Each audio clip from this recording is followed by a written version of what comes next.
네, 시청자 여러분 안녕하십니까? 어제 전국 학교들이 대부분 개학을 했죠. 이 코로나 확산세가 거세다 보니 등교하지 못한 학생이 16만 명에 달한 것으로 나타났습니다. 교육부는 방역 인력을 추가로 지원하는 등 방역 대책에 힘쓰는 모습입니다. 최희영 기자입니다. 코로나 확산세 속에서 맞게 된 새 학기 등교. 하지만 15만 8천여 명의 학생들이 학교에 가지 못했습니다. 전체 유초중고 학생의 3%에 육박하는 수치입니다.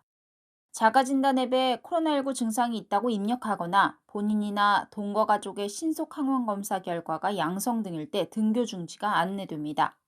평균적으로는 약 한 87, 8% 수준이어가지고요. 자가진단 앱 활용을 통한 유사 증상 확인이라든지 이런 절차들이 꼭 필요하기 때문에 저희가 학생, 학부모들에게 적극적으로 참여를.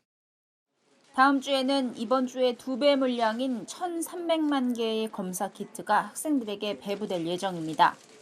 교육부는 학교 방역 인력 지원에 나섰습니다. 업무 과다가 우려되는 보건교사는 정원 외로 1,300여 명을 채용했고 보건교사 지원 인력도 1,700여 명을 배치했습니다.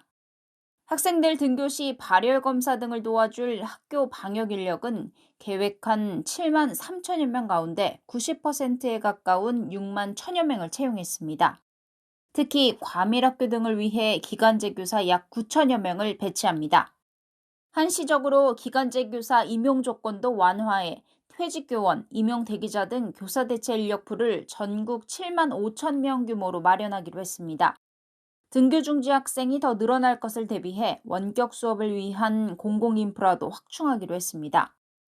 인프라, 서버 확충 규모는 각각 지난 2학기 또는 이번 겨울방학 대비해서 3배 그리고 4배 정도 확충을 해서 기본적으로 학교가 실시간 쌍방향 수업을 하는데 지장이 없도록 이미. 교육부는 전국 시도교육청과 협력해 비상시 한 라인을 구축하고 학교로 찾아갈 수 있는 현장 이동형 PCR 검사소를 운영하기로 했습니다. EBS 뉴스 최연입니다.